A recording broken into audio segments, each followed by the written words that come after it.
This is Bruce Djite, Director of Football at Adelaide United Football Club, and you're watching Legends with Bevo.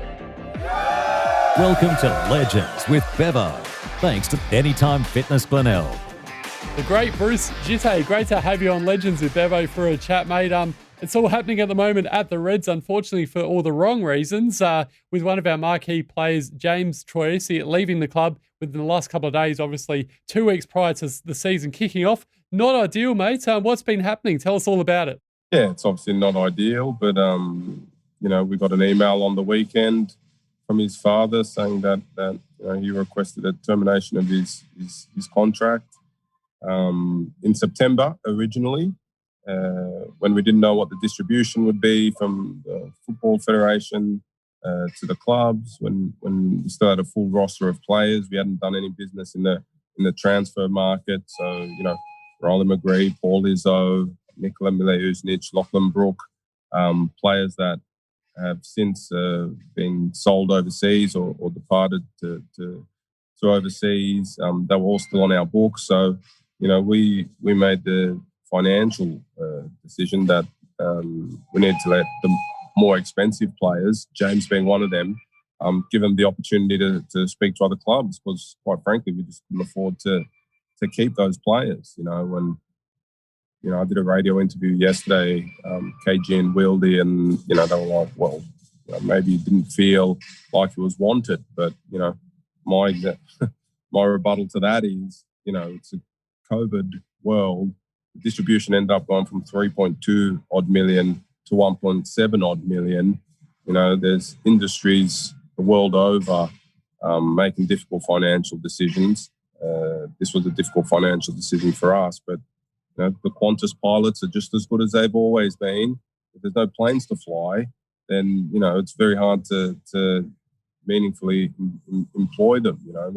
All the AFL clubs that are making redundancies en masse isn't because their staff are no longer any good, but there's some financial implications that COVID has caused certain industries that have made tough decisions.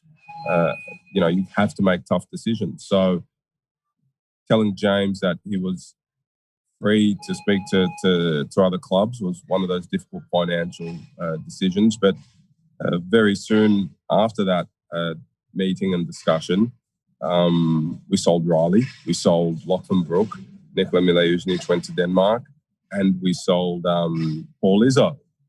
So very quickly our financial situation changed. And especially without Riley, it was made clear to James in October that he was an important member of the team. We were going to bring in reinforcements, as we have done with a host of players, including Tommy Juric and Harvey Lopez, and that he was a required player, important player. He would be playing as number 10. Last season, he was deployed as the number 8 most games, because Riley was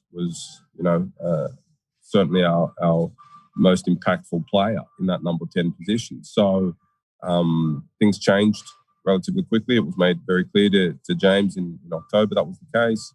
He was happy to hear that. Carl had numerous discussions with him about the way he wants him to play this season, his importance in the group. James was happy with that. He was training well. He was performing well.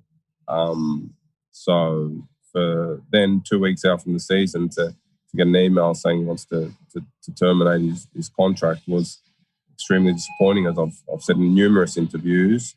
And the fact is, last week when there were a few articles about Wanderers' interest in him, I spoke to James directly, and he said, those articles are fabricated. There's no truth to them. So to then get that email on the weekend was extremely disappointing.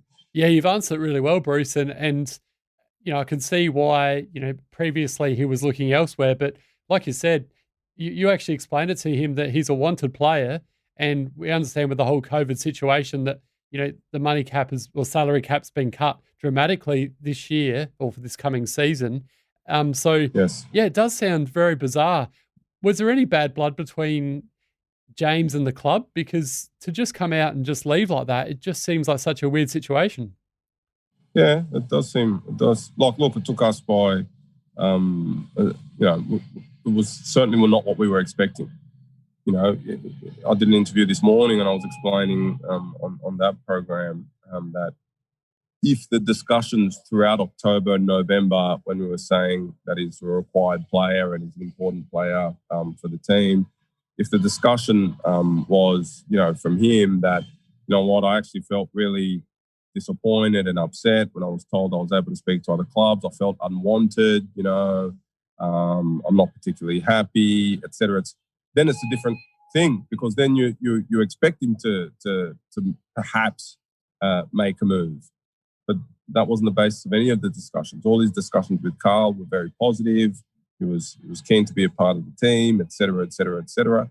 So it's that has taken everyone by surprise, in the sense that you know, he was training well, he was playing well, he was, you know, saying all the right things, and we expect him to stay for the season. So, bit of a U-turn, and the timing just not ideal.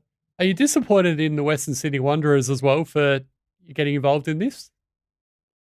Well, look, we emailed the Western Sydney Wanderers 6 to 8 weeks ago. I can't recall exactly when, because they did inquire about him formally. You know, they sent an email. We'd like to speak to James. You know, are we? You know, is he a required player or not? You know, he's coming to us saying he's free to speak to other clubs. We went back to Western Sydney Wanderers and said, he's a required player. We'd appreciate if he didn't approach the player. You know. So that obviously hasn't been the case. And, you know, I've tried to contact them and haven't heard back from them. So I look forward to seeing them at the next game.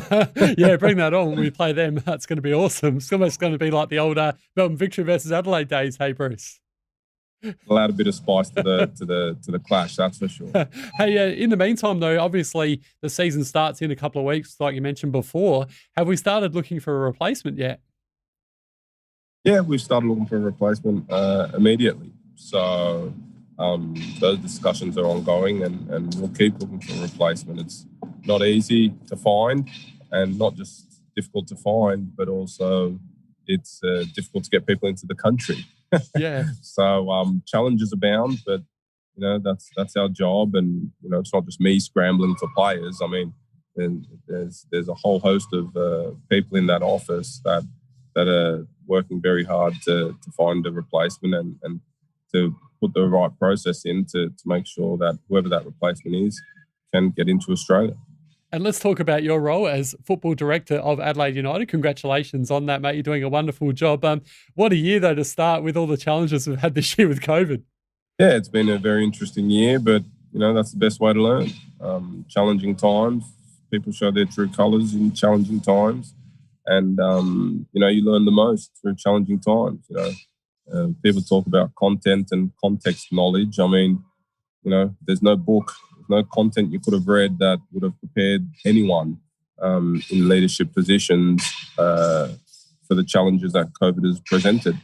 You know, having the experience of going through it, and still dealing with it on a day-to-day basis is fantastic experience, and will help a lot of organisations and a lot of individuals improve themselves and you know, be able to better handle and be more experienced in handling these sorts of situations. And if you can handle the difficult situations, then it makes the more simple situations easier to handle as well. And it's very exciting this year because we've got Carl Veart as the coach, a former legend player himself as well, like you. And then obviously we've got Ross Aloisi involved and also Tommy Juric. So it's a bit of an old school situation there with all these guys coming back to the club, which is super exciting, Bruce.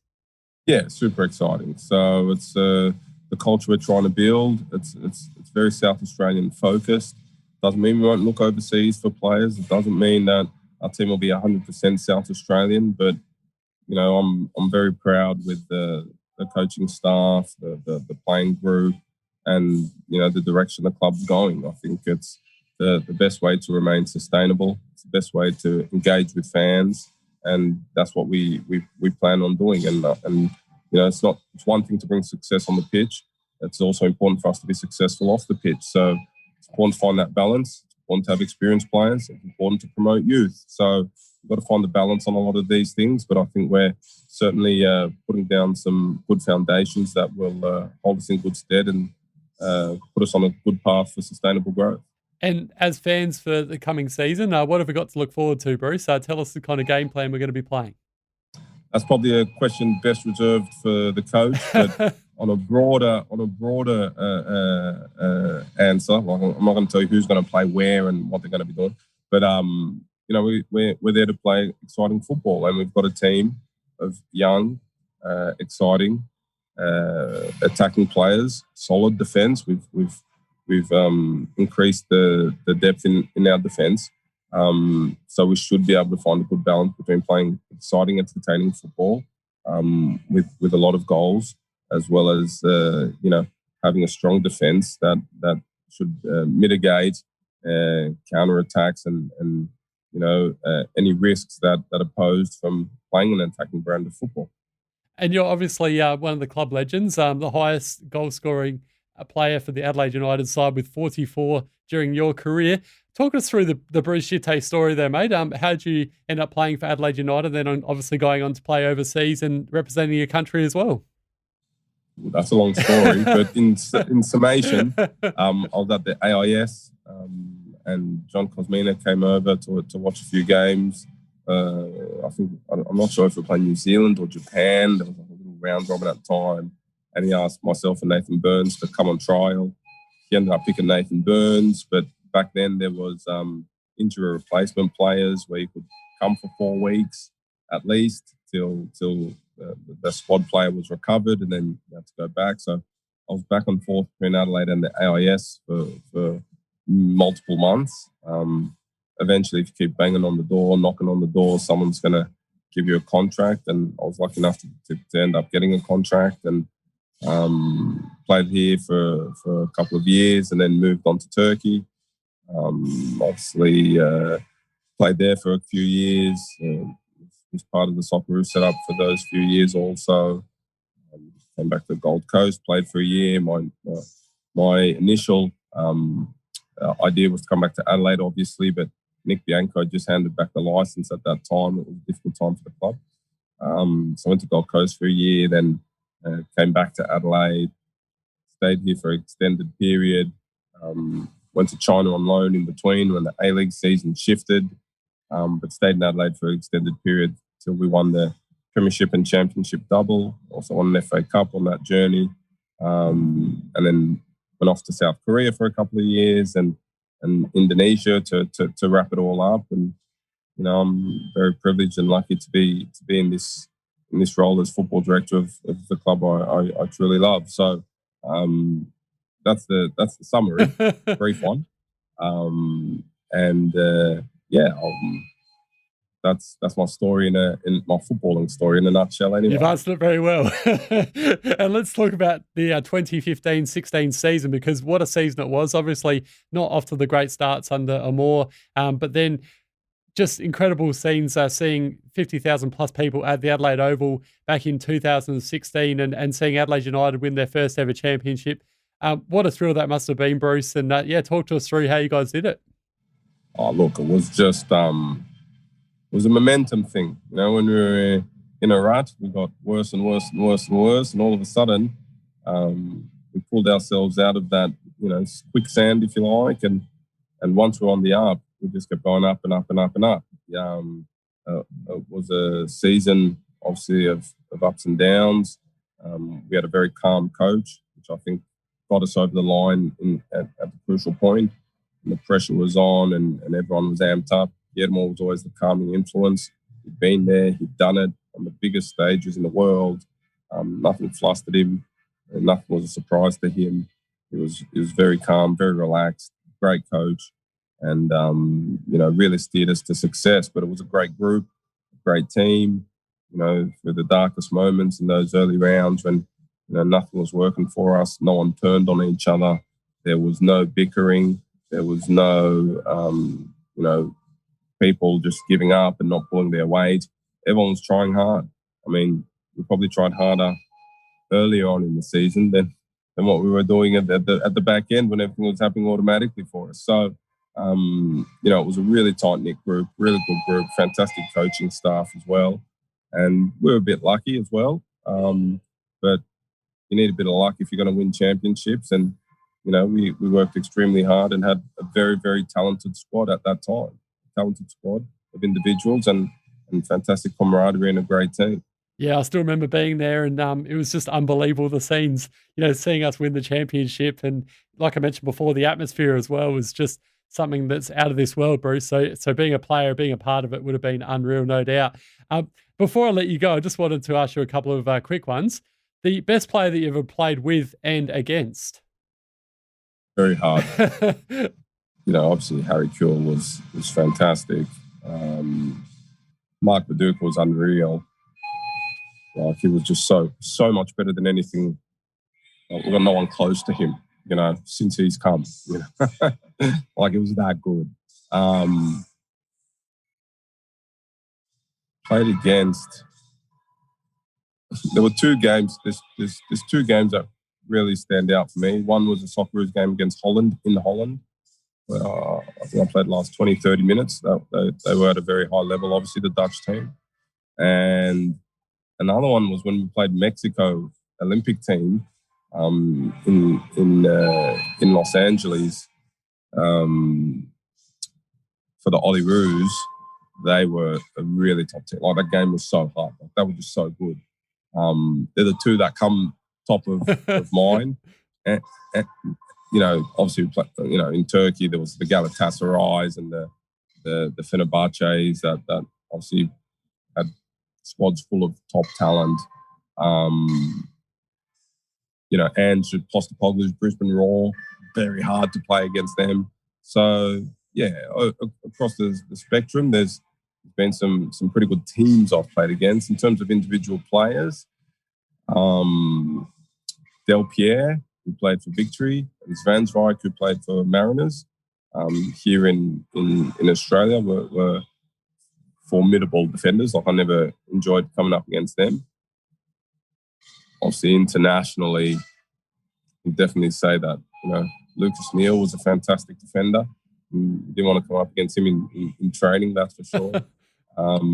So, yeah, there's an array of talented players and teams that I've played with or against. And finally, I'll let you go in a moment. Just finishing with this one, 3 famous people that you'd love to have dinner with, Bruce, whether they be alive or dead. Oh, questions are always hard. Look, I would say Cristiano Ronaldo. I would say Barack Obama. And I would say Natasha Stott-Despoja. That's a random one to finish with. I like it. You've answered it very well. Throw that one in there. Hey, Bruce, thank you so much for coming on for a chat on Legends with Bevo today. I've really enjoyed it. Obviously, it's a tough time at the moment that you're going through, but you're doing a wonderful job yourself and the team, and we look forward to the season starting in a couple of weeks' time and go the Reds.